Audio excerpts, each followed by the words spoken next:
Good morning po. Tea pa rin po yung tinetesting ko for today. Same brand, Twinings. This time, I think mali po yata yung nabanggit ko rin sa previous video ko, no? Spearmint po yata yung nasabi ko. So, hindi po siya spearmint. This time, pure peppermint. Ayan. Hopefully, maliwanag po sa video, no? Ayan. Ganun din po. Same procedure. Babad ko na po siya sa hot water.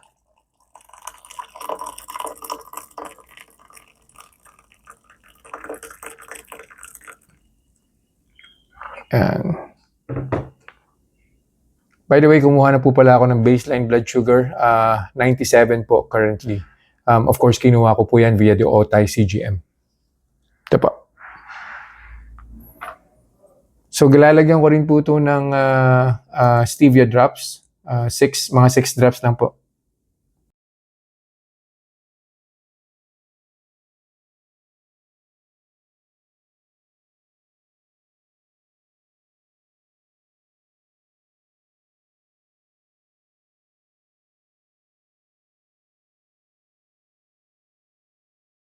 Conclusion na po tayo dun sa ininom kong Twinings Pure Peppermint Tea. So that was exactly 1 hour ago. No? So hindi ko na po tinuloy yung monitoring. Alam niyo na po siguro kung bakit. So nag-start po yung blood sugar ko 97. After 30 minutes, bumaba po kagad siya, nag-95. And then after 30 minutes on the first hour, nag-steady na po siya, 95. Yung arrow after the number, padiretso na po siya. So wala na po, hindi na po gagalaw yun. Most likely, pababa pa po siya. Mag-90 pa po siya or baka mag-less than 90 pa po siya. Around 88 po siguro.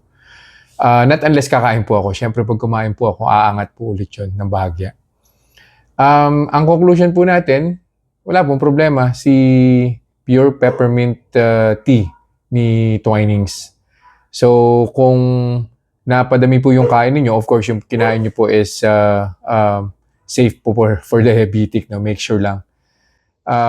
Pwede po itong makatulong kung kailangan nyo po ng something that would aid your digestion. Tamang-tama po itong tiyaan na to. Paniniwala po ng mga inchik yan, tsaka ng mga hapon. Yun. So yun lang po for this review. I'll see you guys in the next vlog. Bye-bye. Reminders lang po, huwag pong mag-aanli. Always eat in moderation. Di po ako doktor, so whenever in doubt, konsulta po kayo sa doktor ninyo. And yung results po ng mga review na ginagawa ko, it may vary. So huwag niyo pong i-expect na yung resulta sa akin is magiging kapareho po ng resulta sa inyo. So yun lang po. Have a nice day.